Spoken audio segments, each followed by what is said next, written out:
un petit peu en arrière, si vous voulez. Alors, donc, après avoir caractérisé le moment de la sortie d'Égypte comme étant l'expression de l'amour de Dieu pour le peuple juif, on avait vu que dans le précédent chapitre, le chapitre 47, a montré que dans sa dimension spirituelle, cette sortie demeure un événement vécu au quotidien par chacun d'entre nous.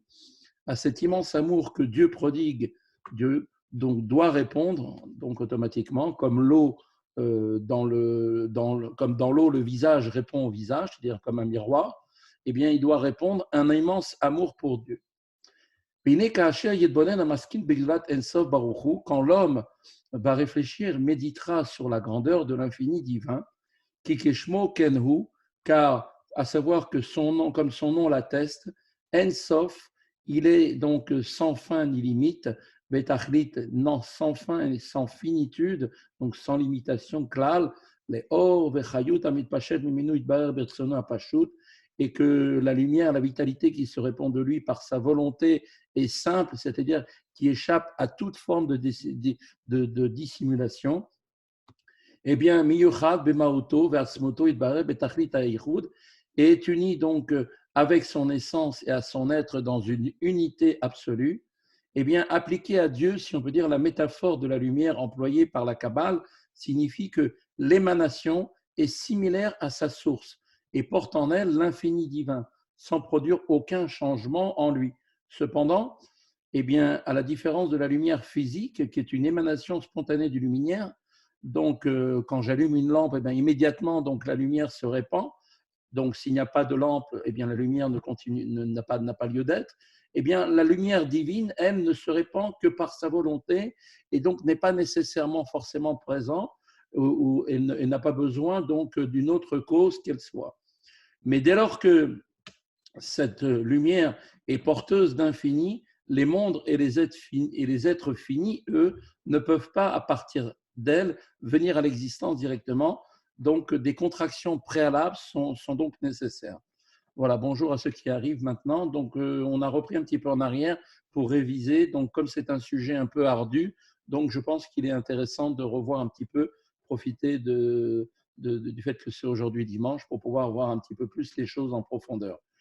Alors, ואילו הייתה השתלשלות העולמות מאור אינסוף ברוך הוא, בלי צמצומים רק כסדר המדרגות ממדרגה למדרגה בדרך עלה והילול, et donc si la chaîne des mondes procédait de l'infini lumière sans contraction, mais suivant une descente graduelle de degré en degré dans un processus de cause à effet, à l'image d'une chaîne dont les anneaux sont en fait engagés les uns dans les autres, les différents degrés d'une suite dite de cause à effet sont attachés l'un à l'autre et dans dans une relation de causalité. En fait, le degré supérieur, parce qu'il est la cause, conserve un degré et une relation avec le degré inférieur dans une certaine mesure qui est commune aux deux.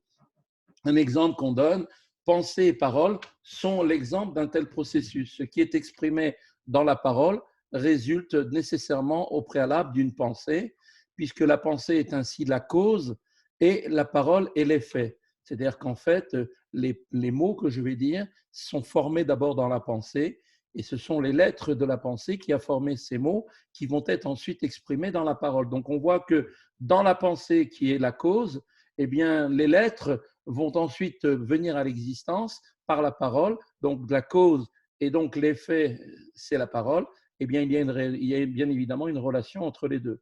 Cette dernière, et donc, on voit effectivement que la parole est beaucoup plus matérielle que la pensée, mais les deux, pourtant, restent étroitement liés, puisque pareillement constitués de lettres, les lettres de la pensée ou bien de la parole.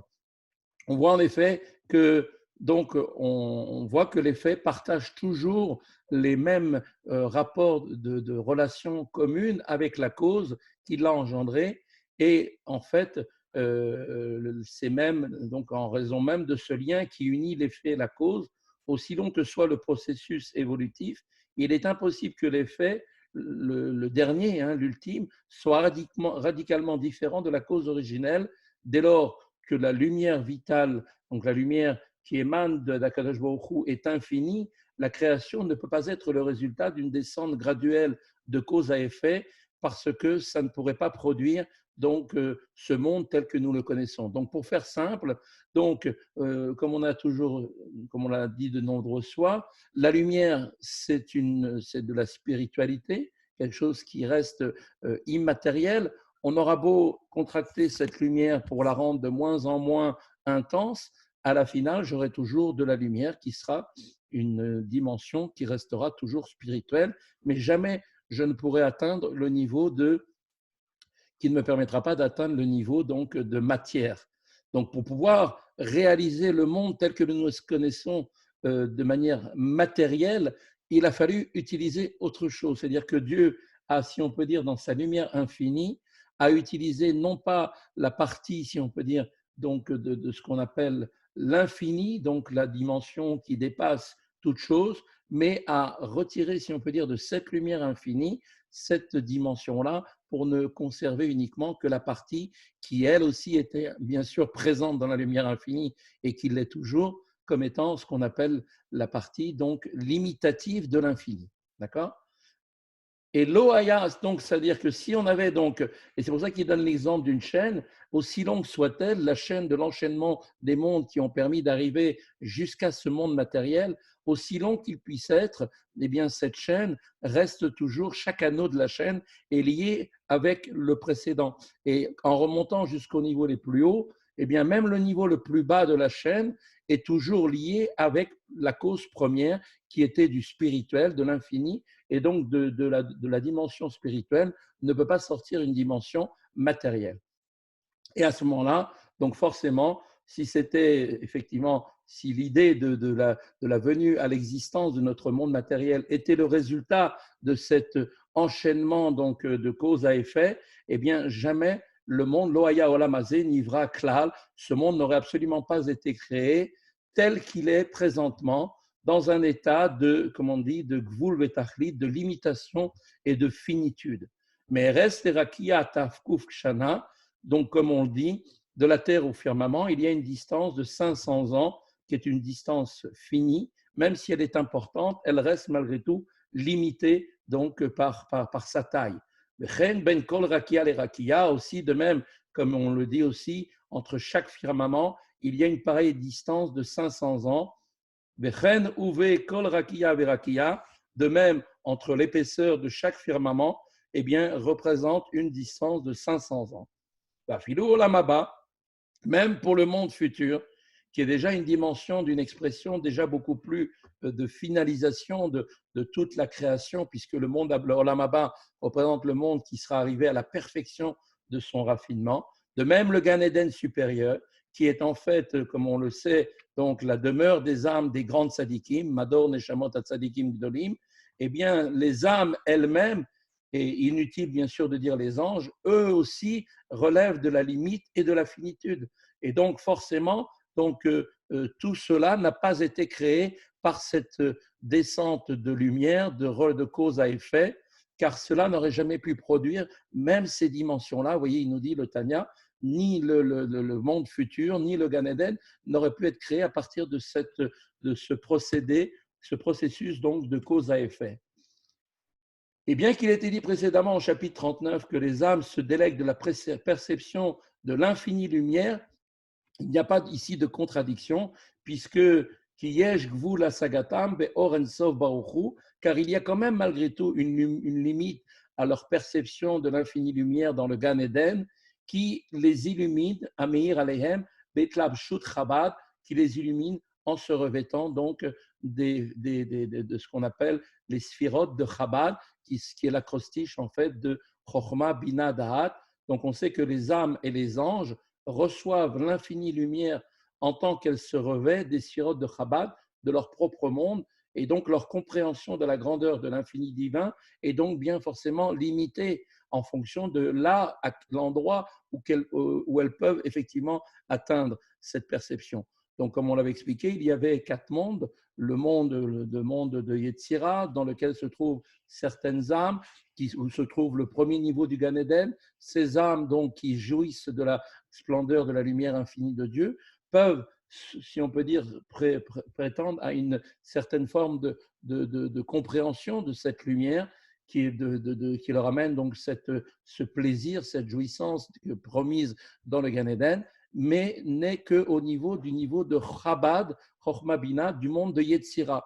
Ensuite, il y a des âmes qui ont travaillé beaucoup plus profondément, qui ont fait un travail sur eux-mêmes, comme on l'avait vu précédemment, à partir d'une recherche avec Kavana, d'avoir un sentiment profond dans l'accomplissement de Torah Mitzvot, qui leur a donné la possibilité d'accéder ensuite à ce Gan Eden supérieur qui est dans le monde de Bria. Et là encore, elles jouissent de la lumière de Dieu, mais au niveau toujours des dimensions des sphirotes de Chabad, du monde de Bria. Et ensuite, on avait vu qu'il y avait des âmes comme les patriarches, comme Moshe Rabbeinu, qui eux avaient atteint par leur service de Dieu un tel niveau de soumission à Dieu qu'elles atteignaient donc à la fin donc de cette vie matérielle, eh bien, leur place dans la dimension du monde de Hatzilut, où là encore, elles peuvent bénéficier et jouir de la lumière infinie de Dieu, mais telle qu'elle se contracte à l'intérieur des sphirotes de Chabad. Donc, comme on vient de le voir, chaque créature, même si elle est de plus en plus élevée par rapport au monde duquel elle appartient, auquel elle a eu l'accès, elle reste malgré tout des âmes et des anges qui sont limités du fait qu'ils sont des êtres créés et leur perception de l'infini reste quelque chose de limité. Donc, ce qui veut dire ici, le Admor Hazaken veut nous mettre en évidence que tout ce processus, que ce soit ce monde matériel, les différents niveaux de Yetzira, Gan Eden inférieur, Gan Eden supérieur, jusqu'au monde de Hatzilut, eh bien, même à ces stades-là, il a fallu utiliser un processus qui n'est pas la contraction de la lumière infinie comme étant un système de causalité, de cause à effet, car on n'aurait jamais pu obtenir tous ces mondes tels que nous les connaissons actuellement. Et c'est ce qu'il nous dit. Et donc, chacun a une limite à sa perception de l'infinie lumière qui les illumine en se revêtant du Chabad, du monde dans lequel elle se trouve. Et c'est pourquoi il y a quand même une limite dans le plaisir qu'elles prennent dans le rayonnement de la Shrina en fonction du monde qu'elles auront atteint. Donc, il y a quand même une limite de leur délectation donc dans la lumière de Dieu. Donc, dès lors que ce plaisir est né précisément de leur perception, qui est donc une perception restreinte, parce que, étant des créatures, quelle que soit la dimension extraordinaire que peut atteindre une créature comme les patriarches ou Moshe Rabbeinu, reste quand même restreinte, puisque liée à la limite, liée à la création, à la créature, qui une créature par définition est forcément limitée.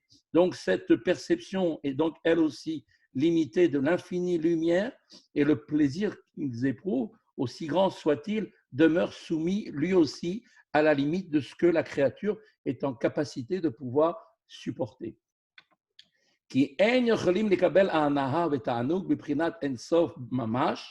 Car ces âmes qui n'ont pas la possibilité de recevoir un profit et un plaisir infini vraiment, pour quelles raisons ne peuvent-ils pas recevoir ce plaisir d'une manière infinie? Parce que chez l'Oïd Batelo Mitsutam, Yerzero les Mekoran, parce que sinon ils s'effaceraient dans leur existence, puisque étant en contact avec une dimension qui dépasse le stade de créature, eh bien, ils retourneraient donc au niveau de leur source tels qu'ils étaient dans le Créateur. Ainsi, donc, on voit ici que tous les êtres créés, même ceux qui appartiennent au sommet spirituel les plus hauts, connaissent une limitation parce qu'ils sont finis. Il y a chez eux cette limite. Et pour que ces êtres finis soient créés de l'infinie lumière, une descente graduelle donc de cause à effet n'est pas possible. Et donc des tzimtzumim, on est obligé de faire intervenir ce qu'on appelle le principe du tzimtzum, d'accord, qui donc lui s'impose à ce moment-là. En effet, le tzimtzum, lui, a cette particularité, c'est qu'il modifie la nature même de la lumière infinie. Celle qui en résulte, donc après le tzimtzum, n'a plus aucun rapport, n'a plus d'aucune commune mesure avec la lumière originelle, et seul le tzimtzum permet donc la création des êtres finis à partir de la lumière divine infinie. Donc on voit que ce qui a permis de sauter du stade de spirituel qu'était la lumière infinie au niveau de matériel, eh bien il a fallu faire intervenir une dimension de contraction qu'on appelle le Tzimtzum, qui a permis, après qu'il y ait eu donc l'effet du Tzimtzum, d'obtenir quelque chose de nouveau, une forme de vitalité nouvelle qui elle-même a permis la possibilité, donner la possibilité aux êtres créés de pouvoir exister. On explique d'ailleurs dans la Kabbale que le Tzimtzum, en fait, est comme quelque chose qui a repoussé, si on peut dire, la dimension d'infini qui était impossible, impossible d'être percevoir par les créatures sans être, donc, que les créatures retournent au néant. Donc, il a fallu donc écarter cette lumière infinie pour ne garder qu'une lumière qui soit capable de pouvoir donner la vie aux créatures tout en les maintenant existantes. Et ça, on explique que le Tzimtzum, c'est comme, en fait, l'explique dans la Kabbale, c'est comme une trace. C'est la trace, ce n'est plus que la trace de la lumière existante. Et à partir de cette trace a été créé l'ensemble de toutes les choses finies, ce que nous appelons plus communément les kelim, les réceptacles. Mais malgré tout, ici, la Noazaken nous dit que le détail des contractions eux-mêmes sont un sujet à part entière. Comment et quoi, comment ça se passe et comment ça s'est arrivé, ce n'est pas ici l'endroit pour les expliquer parce que ça nécessite, bien sûr, un développement assez complet, assez long. Mais il dit quand même d'une manière globale, il s'agit en fait, le Tzimtzum, si on peut le qualifier, le résumer, eh bien, il s'agit d'une dissimulation et d'un voilement, un voilement de la diffusion de la lumière et de la vitalité. De sorte que cette lumière ne soit portée aux créatures inférieures de manière révélée. D'accord? Pour qu'il reste un résultat de lumière suffisante pour s'investir en elle, pour s'habiller dans chacune créature et agir sur elle de manière à les animer et de façon à ce qu'elles continuent à exister ex nihilo, mais pas au-delà, bien évidemment, ce qui les ramènerait à l'infini, qui les ramènerait en fait à la dimension de ce qu'on appelle le néant originel. Qui imeat mazir or vechayut, et ce n'est que dans une très petite mesure de lumière et de vitalité qu'il aurait donc attribué à chacun selon son niveau, birdei sheyu bibrina gvul betachlit, pour qu'elle soit dans un état de limite et de finitude. Donc on voit ici que la révélation de la lumière vitalité, donc qui est la vitalité divine, n'aurait pas permis l'existence d'être finie, puisque cette lumière infinie, de par définition, donne de l'infini, et donc les créatures qui elles-mêmes se doivent d'être finies n'auraient pas pu exister, donc elles auraient été totalement anéanties par la puissance de cette lumière. Donc le Tzimtzum a permis donc de dissimuler de cette vitalité seul un infime reflet de lumière et de vitalité qui s'exprime encore dans les êtres créés, qui est donc adapté à leur capacité de pouvoir supporter cette lumière-là sans être anéanti donc automatiquement. Et cette lumière qui vient donc habiter chacune créature, qui vient s'investir dans chacune des créatures, chez Ihara Moetet Meod, il s'agit là d'un infime reflet qui se reflet en fait se révèle en eux suite au Tzimtzum, Mamash, Kelo Chashive, Legabe Bechinat, Ahara Belikvul, Betachlit, et ce reflet, cet infime reflet, n'est vraiment considéré comme rien par rapport à la possibilité de rayonnement sans fin et sans limite qui était avant le Tzimtzum. Et il y a, bien sûr, là, à ce moment-là, il n'y a plus aucune valeur commune, il n'y a plus de rapport entre eux. Et donc, autrement dit, la différence entre le reflet qui résulte du Tzimtzum et la lumière qui a précédé le Tzimtzum n'est pas seulement une différence quantitative, d'accord, fut-elle donc de l'immense et grand à l'immense petit, ils sont strictement plus aucun rapport, aucune similitude. Il n'y a plus du tout de relation entre eux. à tel point que la lumière qui s'habille à l'intérieur de chaque créature et lui donne la possibilité de vivre, eh bien, est considérée comme rien, comme non-existence par rapport à la lumière infinie. Donc, on voit bien ici que le Tzimtzum a permis, par ce processus, de pouvoir, si on peut dire, donner au monde uniquement la quantité nécessaire pour qu'il continue d'exister sans être anéanti.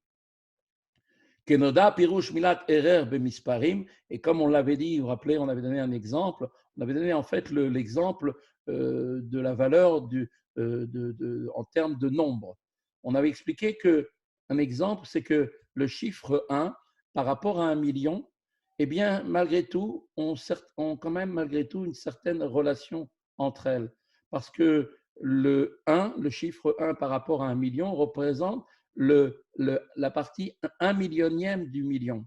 Donc 1 et 1 million ont une relation, ils sont commensurables tous les deux, c'est-à-dire que le chiffre 1 représente une fraction du million. Si cette petite fraction est soustraite d'ailleurs, eh bien on n'obtient plus 1 million, on aura 999 999. Aval legabe davar sheu bechinat beligvul ou mispar klal, mais quand on fait référence à cette même comparaison entre le chiffre 1 et avec l'infini, la dimension de l'infini, eh bien, il n'y a par rapport à ce chiffre-là absolument aucun rapport. Le nombre est complètement insignifiant. Et même si on va aller plus loin, même si on va vouloir essayer de pouvoir en fait comparer l'infini à des centaines de milliers de milliards de myriades, eh bien, comme étant en fait un rapport, comme étant une fraction de l'infini, eh bien non, cela n'aura aucun rapport avec l'infini, même si on est avec des milliards de milliards, aussi bien que le chiffre 1 ou bien des milliards, n'ont aucun rapport avec l'infini. Ces nombres demeurent, eux, limités, et le chiffre 1 ou le chiffre 1 milliard, quelle que soit la fraction de la somme totale, eh bien, n'ont aucun rapport avec l'infini. Et là, Kelo Mamash Rashivé, plutôt, on va dire qu'aucune somme, d'accord, n'est vraiment comptée comme rien par rapport à l'infini. Et donc, c'est de la même façon, si l'on peut dire que cet infime reflet produit du Tzimtzum va se revêtre donc des mondes supérieurs et inférieurs afin d'influer et d'influencer, de les influencer et de les animer. Eh bien, cette lumière qui s'habille à travers chacune des créatures avec l'enchaînement des mondes, eh bien, est totalement insignifiante par rapport à la lumière infinie, les gabé or aganuz ne'elam, par rapport à la lumière qui est en fait, qui a été cachée, qui a été voilée, laquelle, cette lumière, relève de l'infini. Donc, c'est-à-dire que vous voyez que maintenant, pour pouvoir donner naissance à la création, il a fallu que Dieu donc voile la lumière infinie de manière à pouvoir donner la possibilité à un monde fini d'exister. Et ensuite, pour pouvoir vitaliser ce monde, Dieu a introduit, grâce au Tzimtzum, une lumière qui est tellement petite, tellement ténue, de manière à pouvoir donner la possibilité à chaque existence de ce monde, de l'ensemble de ce monde, la possibilité de continuer à exister tout en ne retournant pas au néant. Et donc, on voit que cette lumière qui a donné la vie aux myriades de créatures de l'univers tout entier, eh bien, n'est appelé que le reflet de la lumière infinie. Et tout comme un reflet qui se reflète dans un miroir, un reflet n'est pas la chose elle-même, ce n'est que, en fait, donc, tout simplement qu'un produit d'une image qui n'est pas la chose elle-même. Et donc, effectivement, pourquoi est-ce qu'on utilise cet exemple? C'est pour bien nous faire prendre conscience que la lumière qui vivifie les mondes n'est qu'un reflet de la lumière infinie de Dieu, car si Dieu n'avait pas procédé de cette façon-là, eh bien, il n'y aurait jamais eu la possibilité d'un monde fini qui lui-même aurait été complètement anéanti par la présence de la lumière infinie. Et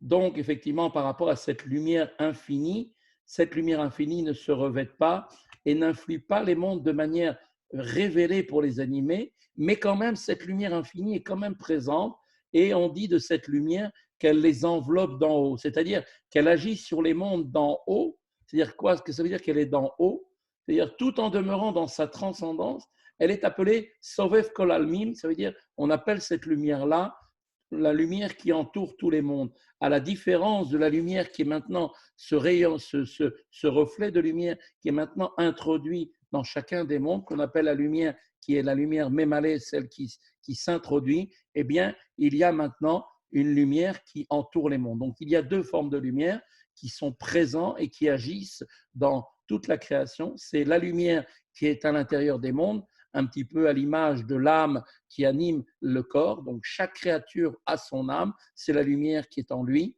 Et il y a en même temps la présence aussi de cette lumière infinie qui, elle, est en haut, c'est-à-dire en haut, sous-entendu, qui, dans l'image, hein, puisqu'elle est partout, mais on va dire elle est d'en haut, sous-entendu, parce qu'elle n'est pas perçue.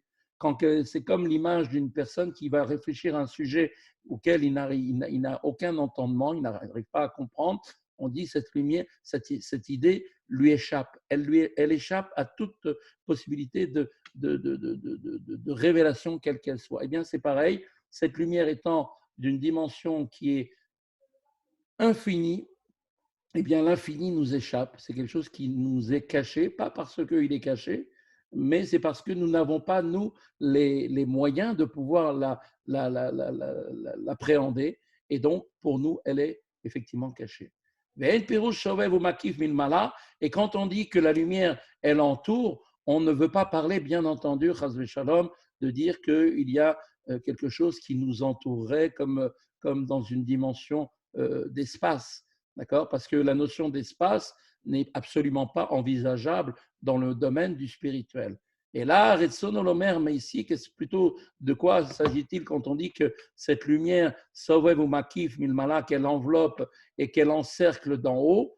Eh bien, on parle ici, les Inyan Bechinat Gilouy Ashpa'a, on parle ici de la révélation de l'influence qu'elle exerce sur toutes les créatures. Donc, vous voyez, quand on dit qu'elle enveloppe et qu'elle entoure, cela sous-entend qu'elle est au-delà de la possibilité de pouvoir être perçue par les créatures. C'est parce que les créatures ne l'aperçoivent pas qu'elle est comme si elle les entourait, comme si elle les enveloppait, parce que eux-mêmes n'ont pas la capacité de l'intégrer en eux. Car l'influence de la lumière qui se révèle à l'intérieur des mondes et qui est appelée habillée en eux, qui rentre à l'intérieur des mondes, eh bien, eux, est appelée une lumière que les créatures peuvent saisir. Ils peuvent saisir cette influence qu'ils reçoivent. Et donc, du fait qu'ils peuvent la saisir, c'est pour ça qu'elle est appelée une lumière révélée, une lumière visible. Alors que ce n'est pas le cas. Et en revanche, l'influence qui n'est pas dans un état de révélation, c'est-à-dire que les créatures n'ont pas la capacité de pouvoir l'appréhender, mais qui est donc pour eux dissimulée et voilée sans être appréhendée par les mondes, c'est-à-dire qu'aucune créature n'a la capacité de pouvoir comprendre, appréhender ce qu'est cette lumière. On ne dit pas qu'elle se revêt dans les mondes, mais qu'elle les enveloppe et qu'elle les encercle. Donc on voit qu'ici, la notion qui en fait est exprimée d'envelopper et d'encercler les mondes, l'univers tout entier par cette lumière, veut sous-entendre que cette lumière est bien présente, mais simplement qu'elle ne nous est pas donnée à pouvoir la comprendre. Et du fait que nous ne la comprenons pas, elle reste pour nous quelque chose de caché, comme une idée qui nous est totalement inconnue, que nous n'arrivons pas à comprendre. Elle reste quelque chose de voilé, quelque chose de caché. Donc c'est dans cet esprit qu'ici, le Mourazaken met bien l'accent pour nous faire comprendre que cette lumière qui entoure et qui nous enveloppe est bien là présentement dans l'univers tout entier, mais que contrairement à la lumière qui s'introduit à l'intérieur de chaque créature comme l'âme de chaque chose, comme étant l'âme de chaque chose, eh bien, elle, cette lumière qui s'introduit est quelque chose d'appréhendé par les créatures, car chaque créature ressent au fond d'elle cette âme qui le fait vivre. Eh bien, c'est pour ça que ce que l'on ressent est appelé révélé et que ce que l'on ne ressent pas est appelé donc caché. Ilkar me'achar she'olamot em beprinat gvul vetachlit. Et c'est pourquoi, dès lors que les mondes relèvent de la limite, et donc de ce fait de leur limite, nimsa shen ashpat or ensov mitlabeshet ou mitgale behem beprinat gilouy. Et donc c'est pour cette raison que l'infini, cette lumière infinie, ne se révèle pas dans eux dans un état de révélation, car si elle se révélait, comme on l'avait dit, eh bien il finirait d'exister. Rak me'at mazir aram weten metumsemet meod meod. Et il n'y a en eux que seul un infime reflet extrêmement contracté qui se revêt et brille en eux de manière révélée. Et seulement, bien sûr, cela dans la mesure nécessaire pour continuer à les animer dans un état de limitation et de finitude pour ne pas effectivement leur faire perdre toute existence. La révélation, donc, est nécessaire pour donner la vie aux êtres et au monde créé, mais seul un infime reflet de la lumière infinie doit être révélé pour que, effectivement, on comprend bien maintenant, pour que l'existence des mondes et des êtres finis soit possible.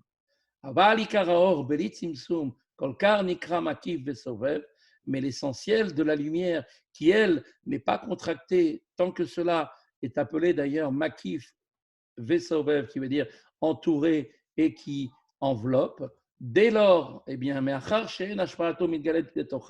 dès lors que son influence n'est pas révélée à l'intérieur des mondes, eh bien, ces mondes, de par leur définition, sont limités. Donc, eh bien, est appelée donc une lumière cachée. Cette lumière infinie demeure donc dissimulée à ce titre, telle qu'elle est désignée comme une lumière qui entoure, c'est-à-dire qu'elle agit sur le monde sans être perçue par les créatures elles-mêmes.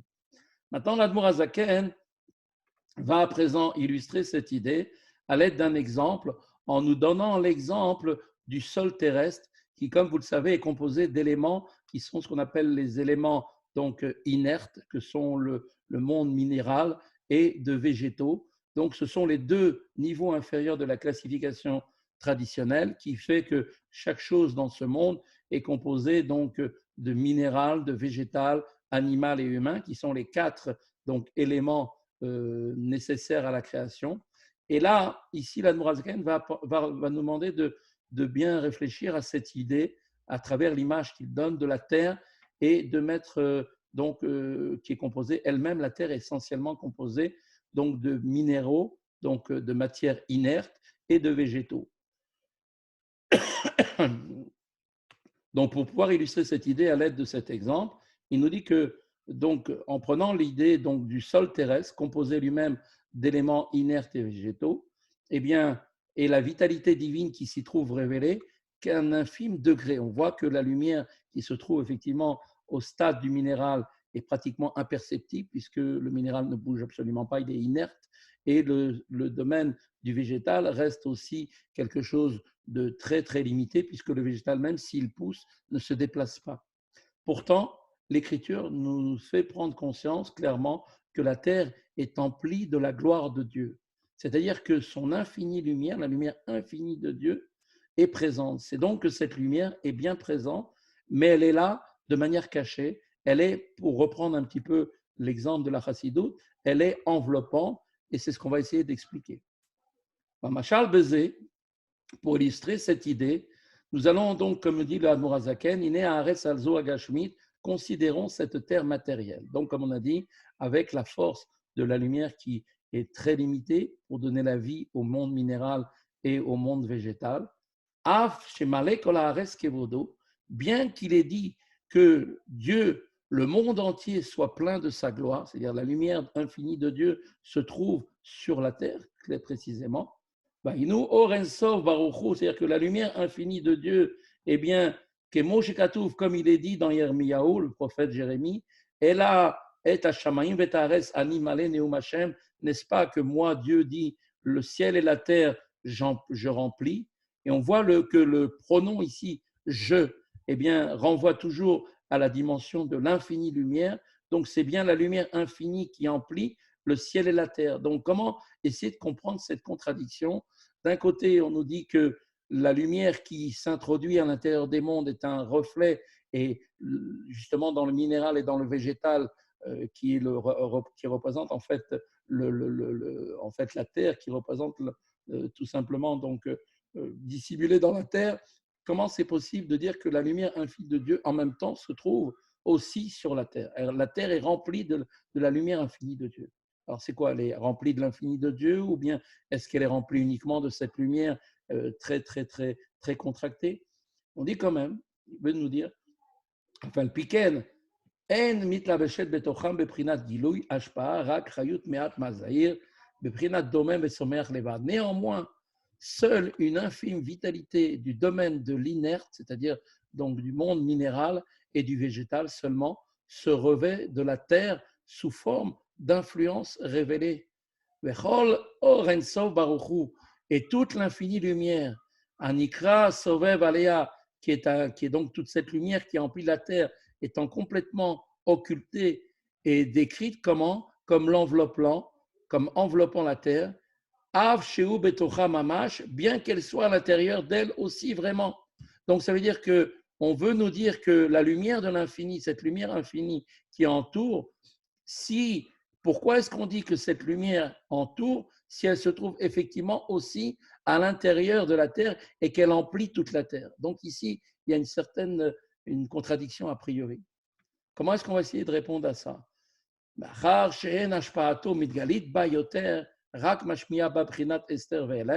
Et étant donné que l'influence de cette lumière, eh bien, ne s'y révèle pas plus que la vitalité qui règne à l'intérieur du végétal et de l'inerte, c'est-à-dire la lumière qui s'est introduite dans chaque créature, mais que cette lumière, elle, infinie, influe sur elle de manière dissimulée et voilée.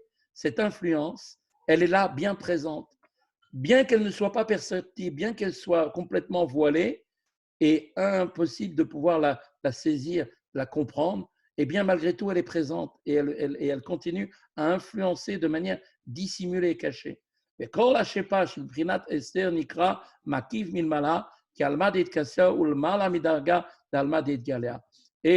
toute influence que l'on appelle d'une manière de nature dissimulée, comment est-ce qu'on l'appelle dans la Chassidoute et comment c'est appelé aussi dans la Kabbalah? On appelle ça le monde caché. Le monde caché est en fait, qui est en fait le monde qui enveloppe d'en haut, car le monde caché est un rang supérieur du monde révélé. Donc on voit l'influence de la lumière infinie qui demeure dissimulée et voilée, donc que l'on appelle le monde caché, et d'un rang plus élevé que celle qui est manifeste donc à l'intérieur de chacun d'entre nous, que l'on appelle et que l'on décrit comme étant le monde révélé. On dit par conséquence donc de l'influence qui s'exerce de manière dissimulée, puisqu'elle est dissimulée et elle est impossible d'appréhender, qu'elle est transcendante, c'est-à-dire qu'elle enveloppe d'en haut. C'est pour ça qu'on lui donne on la qualifie donc en fait de lumière enveloppante et entourante.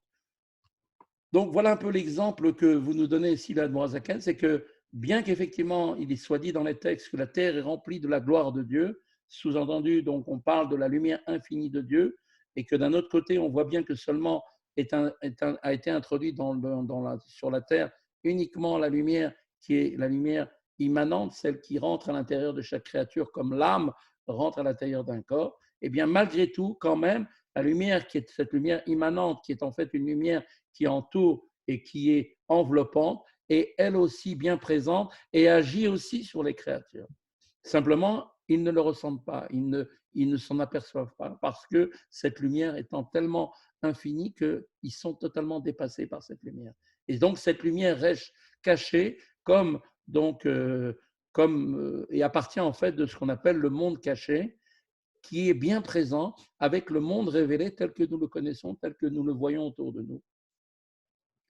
Alors, il va amener ici maintenant l'Admorazaken encore un autre exemple pour essayer de nous rendre un peu plus intelligible ce que l'on est en train de dire.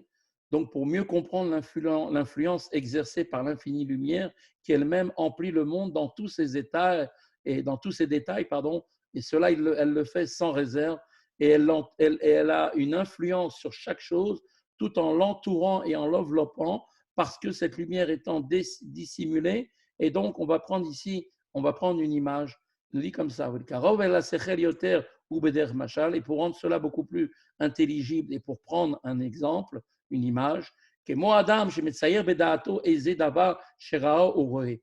Il prend l'image nous invite à réfléchir avec l'image qui est la suivante. Il nous dit que quand un homme se représente dans son esprit quelque chose qu'il a vu, ou bien quelque chose qu'il est en train de voir devant lui directement, eh bien, il est av shekol etzem aguf adavar hu ahu vegabo betochu betortochu kula metzu bedaato marshavto mipnei shera kulo o sherahu. Et bien que tout le corps de la chose qu'il est en train de se rappeler dans son esprit, ou bien qu'il voit physiquement devant lui, et bien que tout le corps et les sens de cette chose sont extérieurs, son extérieur, son intérieur et l'intérieur de son intérieur sont entièrement représentés dans son esprit et sa pensée, parce qu'il a vu entièrement ce qu'il a vu, cette chose qu'il a vue, et on sait que la capacité de l'œil est de pouvoir regarder dans tous les détails, et bien même que cette personne a vu cette chose-là et que son esprit maintenant fait effectivement la capacité de pouvoir entièrement dessiner l'ensemble des contours et des détails de cette chose-là, Iné, Nikre, Daato, Makefet, Davarao, Kulo, on dit à ce moment-là que son esprit enveloppe cette chose entièrement. Le fait d'imaginer la chose que j'ai vue, de me rappeler de tous les détails de cette chose, ou de voir une chose en l'observant de manière attentive, fait que j'ai une vision, on dit que mon esprit tout entier est en train d'envelopper cette chose, et par ma pensée, je suis en train d'entourer cette chose-là par ma pensée. Rak sheino mukaf bepoel mamash, seulement bien évidemment ici pour l'homme, cela n'est bien sûr, n'est pas effectivement, mais c'est seulement Rak bedimion marshavat adam bedaato, cela reste uniquement au niveau de l'imagination de notre pensée et de son esprit. Mais en ce qui concerne Dieu, et on va terminer avec cela, dont il est dit que mes pensées ne sont pas vos pensées, eh bien, la pensée, sa pensée à Dieu et son esprit, qui connaît tous les êtres créés, enveloppe chaque être un par un, de haut en bas, son intérieur, l'intérieur de son intérieur, et tout cela de manière concrètement réelle, effective, et non à la manière de l'imagination de la pensée humaine. Et c'est ça, en fait, la dimension, c'est-à-dire que on explique, d'ailleurs, on fait référence à une autre dimension, c'est que, en fait, on appelle Dieu le Dieu monde. On appelle le Dieu monde, on n'appelle pas le Dieu du monde. Pourquoi? Quelle différence entre de dire qu'il est le Dieu monde ou le Dieu du monde? La différence, c'est que quand on dit, si on disait de Dieu qu'il est le Dieu du monde, c'est-à-dire qu'il y aurait une entité qui s'appellerait le monde, et à l'intérieur de cette entité, il y aurait un être qui s'appellerait Dieu. Mais quand on dit que Dieu, il est le monde, Dieu est le Dieu monde, c'est-à-dire que le monde est en Dieu, il est à l'intérieur de Dieu, si on peut dire.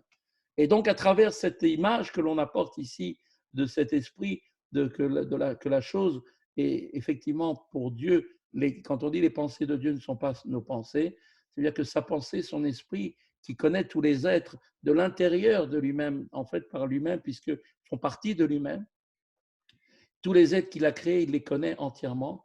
Cette connaissance de Dieu enveloppe chacun de haut en bas, son intérieur, son extérieur, et tout cela est complètement une réalité. C'est-à-dire Dieu nous connaît vraiment à la manière où chacun connaît effectivement chaque membre de son corps, même si au moment où une personne, par exemple, tombe malade, il sait quel membre lui fait mal, pourquoi, de quelle manière ça se passe, parce que la chose est intérieure. Là encore, ce n'est qu'un exemple, parce que par rapport à Dieu, c'est bien sûr sans aucune commune mesure, mais voilà un peu l'idée que Admour Azaken veut nous apporter ici. Et si Dieu veut, demain, on pourra développer un petit peu tout cela. J'ai une petite question Oui. qui m'a